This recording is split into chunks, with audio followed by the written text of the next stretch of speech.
All right, so good morning, good evening, good afternoon, everyone. I'm going to share to you ngayon kung anong the study with John 15 para maintindihan natin yung ibig sabihin nito because there is some important teachings here. It is understanding the core doctrine of spiritual union where fruitfulness is the evidence, not the entry requirement for salvation, and also exploring the depth of Christ as the true vine and the Father as the vine dresser. The title of this teaching and message is True Vine, Salvation and Fruitfulness in Christ. Okay, so ngayon, the goal of this teaching is una, to clarify who the true vine is. Then to correct common salvation misconceptions. So it's very important na as Christians, we truly understand, it is clear to us na maintindihan natin kung ano yung doctrine or teaching of salvation because dito nakasalalay yung paniniwala natin, yung faith natin, and everything about being a Christian and a child of God. So, also to show that salvation is through Christ alone. Okay? Yung salvation natin through Jesus lamang po. Also to explain fruit as evidence, not basis of salvation. And to understand pruning as spiritual growth. Okay, move na tayo. So, ngayon, the Old Testament background, tignan muna natin. Because in the Old Testament, the vine symbolized Israel. Okay? So, it is very important to understand that kasi during the time of Christ, in this passage, sinabi niya na siya yung vine. If you are an Israelite hearing that, na alam mo that you as nation, as people, are the vine or symbolized as, being symbolized as the vine. Tapos, itong si Jesus ngayon, preaching and teaching people that He is the true vine. So, talagang malaking paniniwala mo ang parang kinuha para sa'yo, okay? So, there would be, if you are the audience, a Jew, tapos audience ka during the teaching of Christ, talagang, ah, talagang ano yung kilay mo. Tatawag diyan, you'll raise your, eyebrow. Kaya nga, it is very offensive, no? The message of Jesus Christ is very offensive to the Jew. Kaya nga siya pinatay because he was accused as being blasphemous na sinasabi nga niya, he claimed that he is God or a son of God. Then also Israel was called God's chosen vineyard. Totoo naman talaga that in the Old Testament, Israel or the people of Israel was called as the God's chosen vineyard. Okay? And also many believe that genealogy guaranteed covenant security. So what it does to the mind and heart of Jews is that yung pagiging Israelites nila ay ang basis ng pagkaroon ng security, covenant security, even salvation. Okay? Now, national identity was confused with saving relationship. And the key point is being part of Israel did not always mean true faith. Okay? Being an Israelite, hindi yan nangangahulugan palaging totoo na nasa totoong paniniwala ka. Alright? Next. So, Jesus' radical statement. Una, let's see this. Jesus declares himself the true vine. Okay? Siya yung totoong vine. Not Israel and not ancestry, not religious belonging. Okay? So, si Jesus ngayon ang nagsasabi na ako ang true vine. And he's telling the people of Israel that you're part of me. Okay? That you belong to me. Okay? So, isa yang revelation na sinasabi sa kanila. And it tells a lot of things sa Israelites, like telling them directly that I am your Messiah. Ako yung hinihintay nyo. Okay? Then later on, we know that he was rejected by the Jew. And even the Jew themselves, the Israelites, ang reason ng kanyang um, kamatayan sa cross. Okay? I mean, was instrumental because of the hardness of their heart, because of their rejection of Jesus. Now, life now flows through Christ alone. The source of spiritual life is redirected entirely to the person of Jesus. Okay?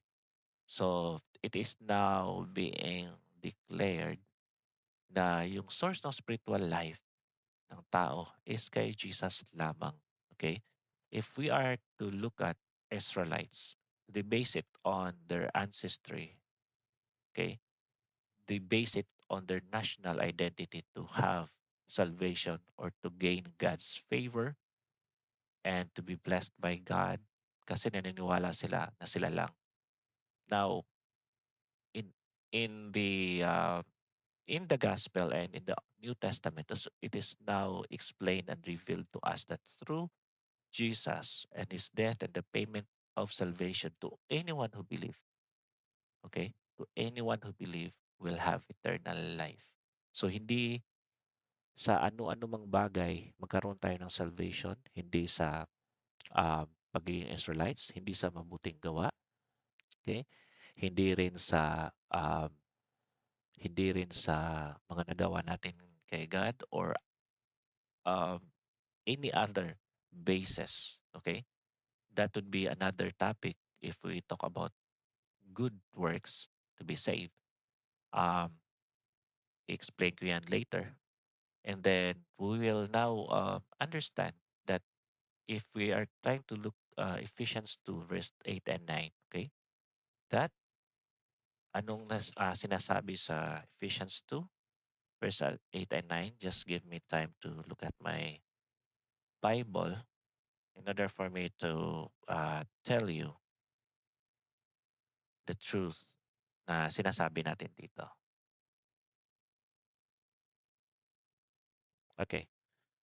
So Ephesians 2 verse 8 to 9. So if you have also your Bible with you can read it with me. Ephesians 2 verse 8 to 9. Sabi dito, God saved you by His grace when you believed, and you can't take credit for this. It is a gift from God. Salvation is not a reward for your good things, for the good things we have done. None of us can boast about it. Okay? So yun, it is by grace and it is gift by God through Jesus Christ. Now, the main correction is that this is a salvation shift. Okay? That salvation is no longer tied to lineage but to Christ. Or sabihin na natin not to everything other than Christ. Okay? So it's only through Christ. We are talking now with union with Christ since the Bible, John 15 talks about the word abide. Okay? Now, it is about relationship, our union with Christ, ang pakikiisa natin kay Kristo. Okay? So, una, a branch lives only if connected to the vine. It is about connection. Okay? So, ang spiritual life natin is connection. Hindi pwedeng God saved us and then wala na. That's it. Okay? It is a continuous connection. Yun ang relationship niya. Hindi mabuhay ang branch without the vine. So in other words, we cannot also survive in our spiritual life without being connected to Jesus. Okay?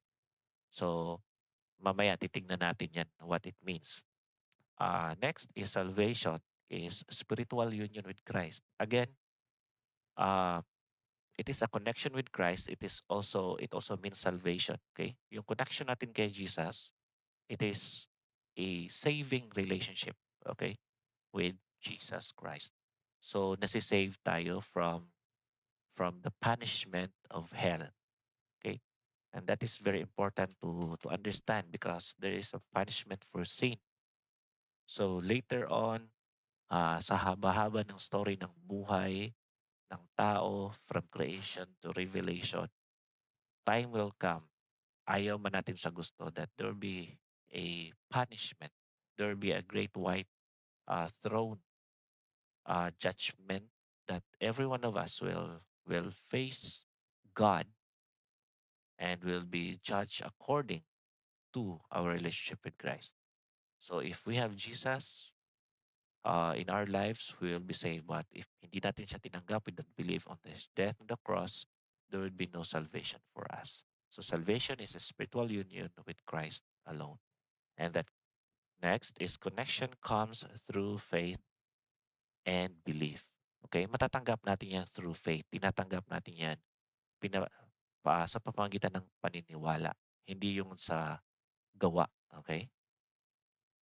Sabi nga sa John 3:16, "For God so loved the world that He gave His only begotten Son, that whoever believes in Him will not perish, but have everlasting life."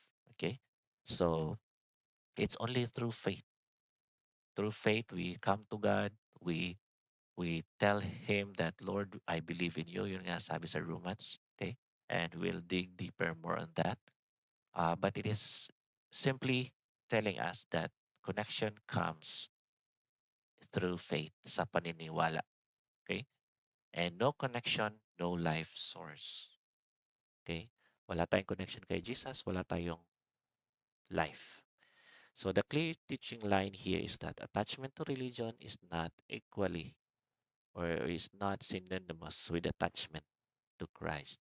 No, hindi ibig sabihin we are connected to a certain religion, whatever the religion it is, kung ano man yung name ng religion mo, is attached ka na kay Jesus Christ. No, it's not. Kahit nga pagiging Israelites, it's not the assurance of salvation. Okay? So it's all about the union, our saving relationship with Jesus Christ alone. By believing on His death on the cross, that yun ang naghugas ng ating mga kasalanan once and for all. As He said in the cross that it is finished. Okay, so now who are the branches? So branches represent claimants. So sila yung nagki-claim na they are believing uh, in Jesus or with God. No, those who claim connection, um, they are the visible followers and professing believers. So everyone that claims that they believe on God, they represents um, on this text na ito, the branches. Now, Jesus distinguishes connection, the connected branches and the unconnected branches. So there's so many churches, groups, religious groups in our world today that claims that they are Christians or they believe in Jesus and they claim to have salvation because of that.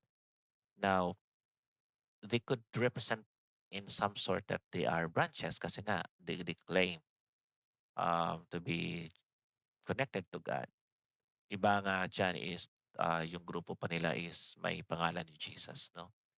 But sad to say, they don't believe Jesus as Lord and Savior. So literally, they are not connected and they won't bear fruit in a way na fruit na in-expect ni Jesus sa atin to be Christ-like. And our profession is that Jesus is Lord. Yung sinasabi natin, yung confession natin, yung belief natin is Jesus Christ is the Son of Man and the Son of God. Okay? Always yan na foundation ng belief ng Christians. Okay? Uh, yung mga grupo o religious group o sect, Christian sect, masasabi natin that denies uh, the deity of Christ. Yung pagiging Diyos ni Jesus at pagiging tao niya, dinideny nila. Hindi po yan totoong, sad to say, hindi po yan totoong Christians. We are called Christians because we believe Christ. We believe Jesus is the Christ. So Jesus yung Christ is Savior. Okay? Jesus the Savior. Okay? If that group only acknowledge that Jesus is some kind of a prophet, Jesus is some kind of a good man, that Jesus is a historical man na may magandang story, but denies that Jesus is God and Jesus that saves us, they are not Christians. Okay? So, um, we are truly connected with Jesus if we truly believe and embrace the teaching of Jesus Christ about who he claimed he is and what he says he does for us. Okay? So, next is the removal of branches. Ang taken away is not about weak believers but false connection. Okay? So, sinasabi na natin yan kanina, explaining that he takes away those who claims to be connected to God, okay, but not connected to Jesus. Kasi you cannot connect to God through Jesus. Kaya nga sabi, John 14:6, Jesus said, I am the way, the truth, and the life. No one comes to the Father except through me. So any religion, group, or any person who don't believe in Jesus Christ cannot be connected to God the Father. It also refers to never truly united to Christ. Okay? Wala talagang connection or hindi talaga nagkaroon ng relationship or union with Christ. That includes Israelites who rejected Him. Okay? We know that even at this very point of time, meron pa rin mga Israelites or meron pa rin mga, yun nga, Jews that never accepted Jesus. So they're not part of the branch which Jesus is telling us in this passage. So includes anyone relying on identity instead of faith, no? Includes anyone na nagsasabi na we are saved because we are a group of certain, we are a member of certain group, okay? So hindi pwede yan. Now, the message is that no one is saved by heritage, but only by Christ. So we're now uh, trying to see what is the fruit and salvation, okay? So, ang fruit is the result, not a requirement. Okay? Minsan kasi, there are a lot of Christians that they're trying to partake the fruit. We know that in Galatians 5, okay, let me read it to you in Galatians because it is telling us about the fruit of the Spirit. So Galatians 5, okay, and it's in 20, uh, 22. Sabi dito, but the Holy Spirit produces this kind of fruit, okay, in our lives: love, joy, peace, patience, kindness, goodness, faithfulness, gentleness, and self control. There is no law against these things. Okay? So, itong sinasabi na fruits, no, uh, na mapoproduce ng isang tao if he is connected with God. It is not something na we do in order to claim that we have fruit. But fruit is a result, no? As long as we're connected to God, and we continually connected to Jesus, magbe-bear yan ng fruit. Okay? So, hindi ito lalabas kung we are not connected to Jesus. Because this is a fruit of being, um, of having a relationship with God. It means that the Holy Spirit produces fruit, no? When Jesus is in us, the Holy Spirit is in our lives as well. Now, fruit grows after connection. Okay? Hindi pwede mag-una yung fruit. A person could be good or a person could have moral laws, but it doesn't always tells us na is already a Christian. Okay? Kasi meron naman tayong tinatawag na God in us, no? Yung tinatawag natin na humanity, why humans can do good. Why humans is capable of doing what is right is because we are created after the image and likeness of God. And at the same time, we're also sinners. Okay? Now, ang fruit na sinasabi natin dito is the fruit of the Holy Spirit. Ito yung lumalabas and a result of having connected to Jesus Christ or may karoon tayo ng relationship with Christ. Okay? So, salvations come first. No? Una talaga yung salvation. It happens when we meet God, we meet Jesus, His gospel, His teaching, and we accepted Jesus in our lives. Ang pinaka-key nito, you don't bear fruit to be saved. You bear fruit because you are saved. Okay? So hindi tayo nag-bear ng bunga para ma-save tayo kasi yun yung confusion kasi most Christians, no. Sometimes we are really trying hard to bear fruit in our means, no. Pagod tayo na gumawa ng mabuti para to gain the favor of God. No?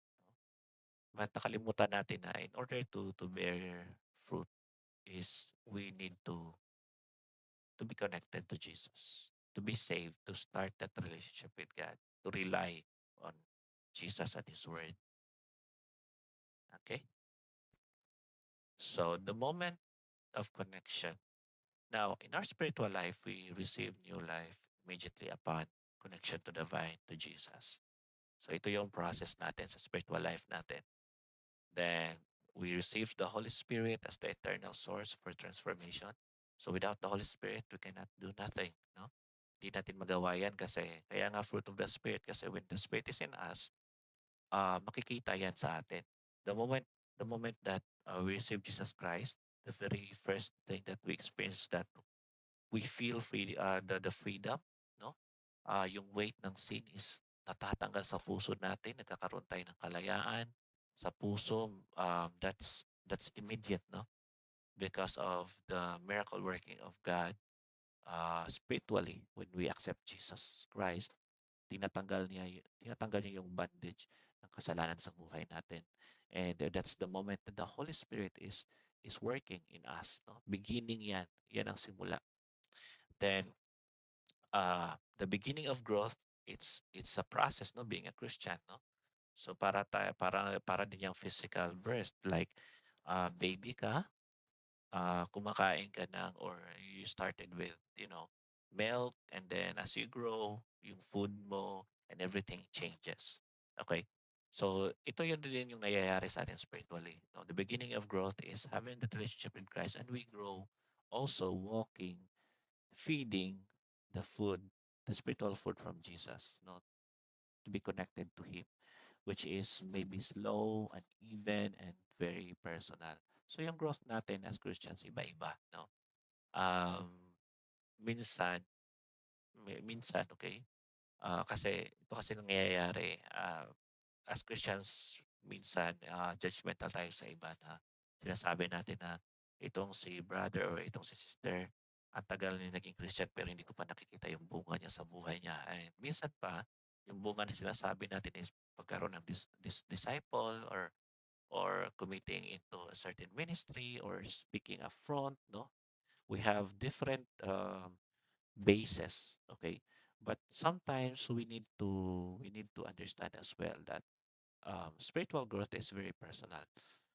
So it is also a kind of a personal walk with God na minsan, no, without without um, us really knowing, others knowing, but God knows. And yung person na yun, yung Christian mismo is alam niya kung anong ginagawa ni Jesus niya. Hindi man makikita ng iba, hindi man ah, isinisigaw, okay? But the process is within and it's very personal to each one of us, okay? Now, the fruit development, no, as we go on in our lives, we started to bear fruit, no? When ang pinakauna kasing fruit na ano we started that relationship with God is we desire spiritual things. We desire to worship God. We desire to pray. Okay? So yun yung simula. And then it grows as time goes by. Ang mga fruit na yan ay um, nagmo-multiply. Yung mga fruit na yan ay lumalabas, lumalago. kasama na rin yan yung process ng mga pagsubok sa buhay. Okay? So, ito yung picture ng connection natin with Jesus Christ. No? And sinabi nga niya in His Word that He who began the good works in us uh, will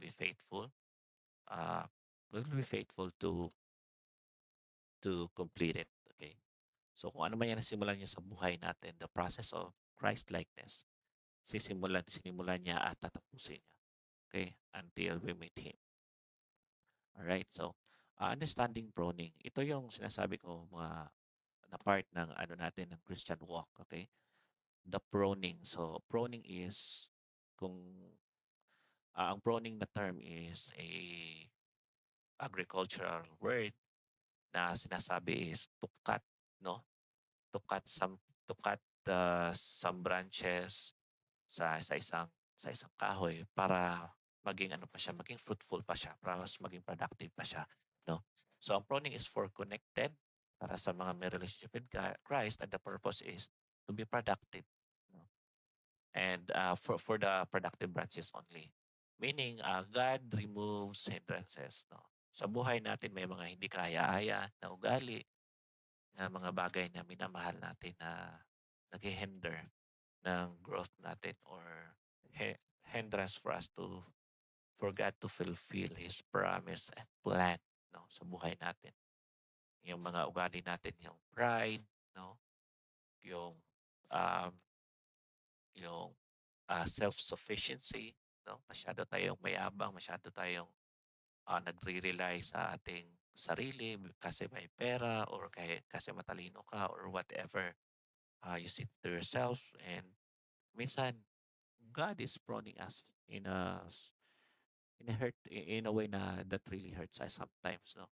Kung titigasan natin yung ano natin, but gaano man kasakit ito, it is to shape our character and refine our motives, and also to deepen maturity. Okay? Because true relationship kasi, being a Christian is being dependent to God. We are teaching our kids, parang salungat ito kasi we're teaching our kids as we grow up, we're teaching about independence, no? Para mabuhay natin ating sarili na practical way. But spiritual maturity is not independence. Okay? Kasalungat ito. Like surrender, no? Ah, kasalungat din ang pagiging pagkakaroon ng relationship with Christ, because it is about surrender, it is about dependence on God in everything about our life. Kaya nga Jesus um, speak about to have for us to have like a child like faith, no? Kasi yung bata, no, wala siyang alam. Ah, ang bata talaga is like the kids, they're truly trusting their parents, okay? So ganun din yun sa atin. God was pleased or is pleased and can work mightily if we have this childlike faith. Naniniwala tayo completely kay God. We acknowledge God in everything. We ask God for guidance in everything in our lives. Kahit alam na natin, no? Because God is, because relationship is all about dependence to God. And proning, it is not punishment, but it's an act of love of God for us to lead us in the right path. And then, proning is also personal. Very personal yan. It means character refinement and habit removal. So, each one of us has different strengths and weaknesses. No? Kaya iba-iba. Iba ang ginawa ni God sa sister mo, sa brother mo. Iba-iba ang story natin of proning, of character refinement. Kasi it could be my strength is your weakness, and yours, yours, your weakness is my strength. Ganon. Iba-iba tayo. So it's a very personal walk and process. It is also priority shifts and attitude correction. Okay? Because we are sinners, no? Hindi agad natin nakakalimutan yung ways natin. Okay? We are already forgiven, but the moment we are Christians, hindi pa natin nakakalimutan yan how to be our old character. Nandyan pa rin sa atin yan, and it's a process of being, uh, though we are forgiven, but we are The process is of being Christ-like is non-stop. It's lifelong journey. Okay, it's faith stretching. Okay, the purpose of pruning also para we will truly be dependent on God 100%. Okay, because sometimes a lot of times kahit Christian na tayo, God knows our heart, no? Hindi natin yan maitatanggi. God knows our heart kung saan tayo nakadepende, saan nakaano yung faith natin, nakasandal, no? Minsan, nakasandal yan sa mga blessings ni God, no? Kaya nga during the time, the story of Job, he was really tested. Kasi nga, Satan come to God until na kaya ito faithful sa'yo because he was blessed. And then here comes the test of his life. Kinuha lahat sa kanya. God allows Satan to take everything. But then Job remains faithful. So, yun yung the test is to test the problems are to test us kung saan yung faith natin. No? It's faith stretching. So, paging Christian is hindi madali, hindi siya talaga komportable as anyone would expect. There's always trials, and Christians are this is yung ano natin, yung journey talaga ng pagiging Christian. Also, proning is not comparison based on uniform process. So ito yung sinasabi ko na iba-iba yung ano natin, yung process. Hindi pwede na dahil ito ang nangyari sa akin, could be na ito rin yung basis ko to judge others. Okay? So ano example nito? Dahil nakaya mo ito, dahil ito yung deal ni God sa iyo, it is also the way na uh, iano natin sa iba, ipapatong natin sa ulo nila. Okay? There could be a lot of um, examples with that. Kaya hindi talaga comparison ang ano natin ang pagiging Christian. Okay? We are also to be mindful that again, iba yung weakness niya, iba yung strength, iba yung dealing ni God. Walang uniform process. It also tells about the time, no? Minsan, makikita natin yung sa ibang Christian at kasama natin sa paniniwala na they are very lukewarm at this point of time. Minsan, dinajudge natin sila. Minsan, instead of praying for them, uh, minsan, reject natin sila at pinapabayaan lang. Um, there could be a lot of different reaction to different things we observe to other Christians, but sometimes we push them. Minsan kasi we need to discern that um, God has His own time for everything and time for everyone as well. So all we need to do is pag may nakikita tayo nag-struggle na kasama natin is to pray for them. Okay? And to lift them up to the Lord, not to judge them because of what we have seen to them. Kasi I have seen a lot of Christians na, kasama kayo together na-save, but later on, lumalayo yung isa, nagkaroon ng mga maling desisyon sa buhay, tapos hindi na nagsimba. Then, minsan sinasabi natin na, okay, wala na yun. Di talaga yun kay God, no? But later on, in their life, bumalik sila kay God and sa pagbalik nila, totoo na yung pag-aano nila, pag-serve. So, yun, we cannot always judge because God has His own process. No, we should always be open to that to that fact, to that truth, and it's never our job to judge others as well. Kasi yun nga ang napansin ko. Many Christians hindi nila na ano napansin sa sarili nila that they are judgmental na to other people and even to their co-Christians instead of praying for them. Kaya nga sabi ng Bible, pray for others, pray for your co-believers that undergone, different uh, problems in life.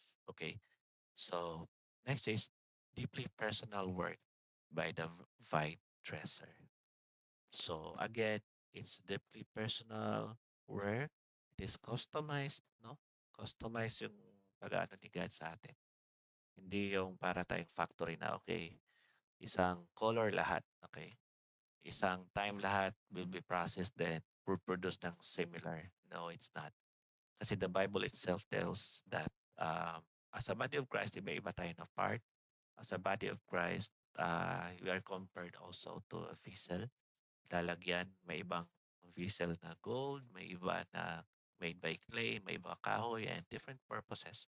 So it doesn't mean na mas ano yung gold, mas importante or mas mababa yung wood and other materials, but it only tells that different purpose, iba't ibang um, kagamitan ito. Okay?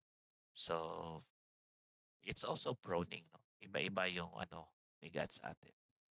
So, maybe in your life right now, hindi mo maintindihan kung saan ka. Take note, God is with you. God is not done with you yet. You need to believe that, Lord, I believe hindi ka patapos sa akin. If you're experiencing condemnation right now, claim that that verse, that word of God is promised in First John 1:9 that whoever confess, if we confess our sins, He is faithful and just to forgive us and cleanse us from all unrighteousness. Okay, this is the word of God to us. Na dumating na tayo sa life natin na parang wala na, parang where ang layo na natin kay God and He cannot forgive us and wala nang hope. There is hope. Okay, as long as you're a child of God, God is not done with you yet.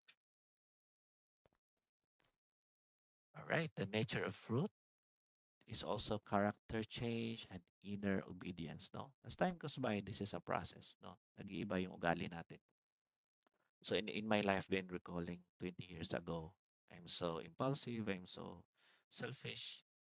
Later on, sa dami-dami na nangyayari, nakikita ko na may mga changes. And sometimes change comes after yung grabing pagsubok sa buhay, no? Brokenness.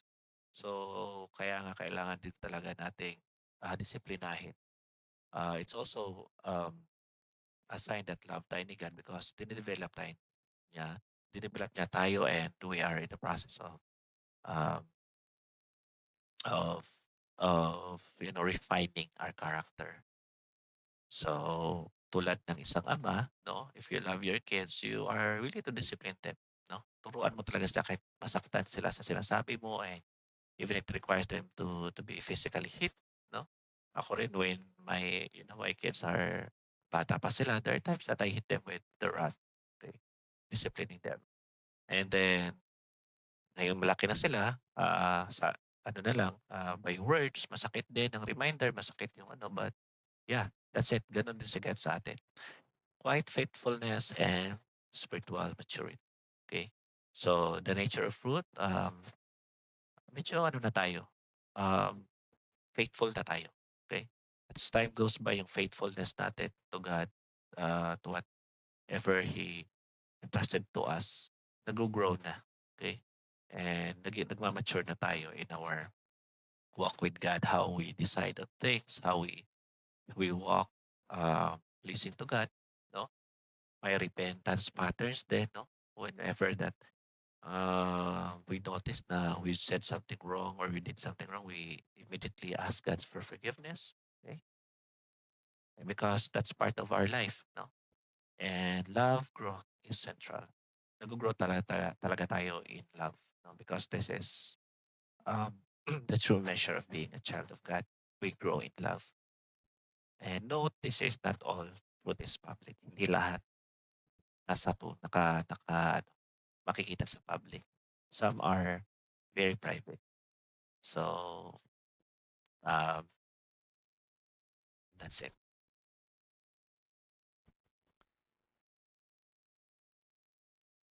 All right, to provide us more picture about expressions for teacher, if you're a teacher, no, it is truth clarity. If you are a helper, it is service fruit. You serve God, and whatever way. If you're a leader, you're that is stewardship fruit. If you're encourager, the strengthening fruit. Giver, generosity fruit. So it is all the fruit that we get from God, from the Holy Spirit. No? So that's the expressions ng pagkakaroon ng bunga sa buhay natin. So misconception correction, yung fruit is not a platform size. Minsan ng iba, iniisip nila na ang fruit is all about numbers. No? Mas marami kang taga followers, okay? Marami kang, if you're a pastor, malaki ang church mo, okay? Take note, maraming churches dyan, but it is not, um, they're not a believer of Christ. So it's never, never the number, okay? It could be kahit 10 lang kayo sa church niya, 10 lang yung member mo, but you are bearing Christ-like fruit, and yun yun. And fruit is not also a ministry title. Hindi yun pagkakaroon ng title na, pastor, elder, deacon. You could be someone like your name and you produce Christ fruit. And fruit is not public recognition as well. No? Hindi yan always na public recognition. Hindi yan palaging nakikita ng publiko at hindi yan minsan nakikisin na publiko. So because being in public is kind of, sometimes it's um, minsan yung minsan is those are driven by pride and fame, no? And next is fruit is spirit produced transformation. Okay, it's really a transformation. Ang ibig sabihin ng fruit is from being a sinner, being imperfect. We are processed. We are slowly transformed and conformed to the image of God, of Jesus Christ. Kung ano yung isip na, kung na anong nasa isip ni God, anong nasa heartbeat ni God, kung ano yung direction and purpose ni God sa buhay natin. Okay, so here's the divine order again. Salvation in Christ is the first and foundational step. Doon tayo nagsimula. Then abiding, it is a personal abiding ensures ongoing flow of life. So abiding His word is abiding in God, Jesus. Information is that character formation begins internally through the Spirit of God in our life. So importante talaga si God, the Spirit of God in our life to form that character in us. Kaya yun, next is growth. We grow, the fruit growth becomes visible as maturity develops. So my experience natin yan, ma-observe natin yan in our lives, that we bear more fruit as we continue to be abiding in Christ, connected to Christ. Then later on, the church contribution is the final overflow, spiritual vitality. Once we mature, we find ourselves serving God in the church. No? We serve God through the spiritual gifts. So spiritual gifts is marami yan. Preaching, teaching, service, yung kita natin sa previous slides, and a lot more. So, assurance sa atin na mga believers that trusting Christ and staying connected, no? And responding to prodding with grace. Pag pinaprone tayo ni God, submit lang tayo. We grow in love as we grow in Christ, the knowledge of Him, and we are bearing fruit, even if unseen, kahit hindi nakikita. So, Jesus is the true vine. Salvation is of Christ alone. Action produces life. Fruit follows salvation, and pruning develops maturity. Fruit is personal and varied, abide in Him. So, this is my prayer to all of us that let's continue to be connected with God and the fruit follows. So, paano yun? We're connected in His Word. Ibig sabihin, we read His Word and we continually pray. We continually trust and being dependent on Him. And the fruit will bear in our lives all the fruits that is being mentioned in the Word of God. Remember that we are nothing, absolutely nothing apart from God. We need God from the start until the end. So God bless us all and Happy day, blessed day, everyone.